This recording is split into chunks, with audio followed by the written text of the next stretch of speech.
ఈ అమ్మాయి వాళ్ళ చెల్లి చాలా షాక్ అయిపోతుంది, ఎందుకంటే అమ్మాయి మాయమైపోతుంది. ఎలాగో ఈ వీడియోలో చూద్దాం. ఒక అమ్మాయి అద్దంలో చూసుకుంటూ ఉంటుంది. ఇప్పుడే పురుగు వచ్చి నీళ్ళల్లో పడుతుంది. ఇల్లు ఆ అమ్మాయి తాగేస్తుంది. ఏదో విచిత్రంగా అనిపిస్తుంది. ఆ అమ్మాయి కర్టెన్ క్లోజ్ చేసినప్పుడు ఏదో తేడాగా అనిపిస్తుంది. అప్పుడు క్లోజ్ చేసి పడుకుండిపోతుంది. రాత్రి హాయిగా పడుకుంటుంది.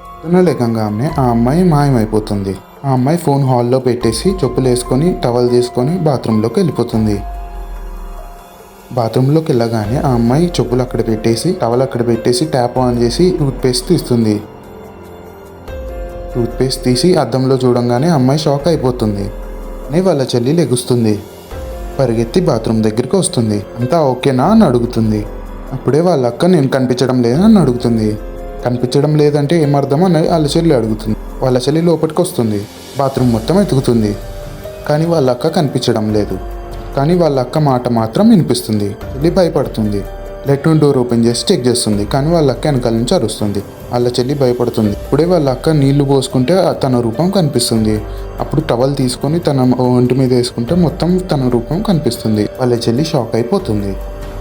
అప్పుడే వాళ్ళ చెల్లి బాగా అరుస్తుంది. వెంటనే వాళ్ళ అక్క ఉరుక్కొని బెడ్రూమ్లోకి వెళ్తుంది. ఆమె వెనకాలే వాళ్ళ చెల్లి వెళ్తుంది. వాళ్ళ అక్క పోలీసులకు ఫోన్ చేస్తుంది. వాళ్ళ చెల్లి చేసి ఏం చెప్తావని అడుగుతుంది. ఇప్పుడే వాళ్ళ అక్క అవును కదా అని అనుకుంటుంది. వాళ్ళ చెల్లి ఏదైనా పురుగును చూసావా అని అడుగుతుంది. ఏం పురుగు అని వాళ్ళ అక్క అడుగుతుంది. నేను సైన్స్లో వాడిన పురుగు అని వాళ్ళ చెల్లి చెప్తుంది. పురుగుని ఎవరైనా ముట్టుకుంటే వాళ్ళు ఇన్విజిబుల్ అయిపోతారు అని చెప్తుంది. వాళ్ళ అక్క అప్పుడే షాక్ అయిపోయి వెళ్ళి కుర్చీలో కూర్చుంటుంది. వాళ్ళ అక్క అంటుంది, నేను రాత్రి ఏదో పురుగులాగా ఉంది, దాన్ని వాటర్లో పడ్డం చూశాను, ఆ వాటర్ నేను తాగేశాను అంటుంది.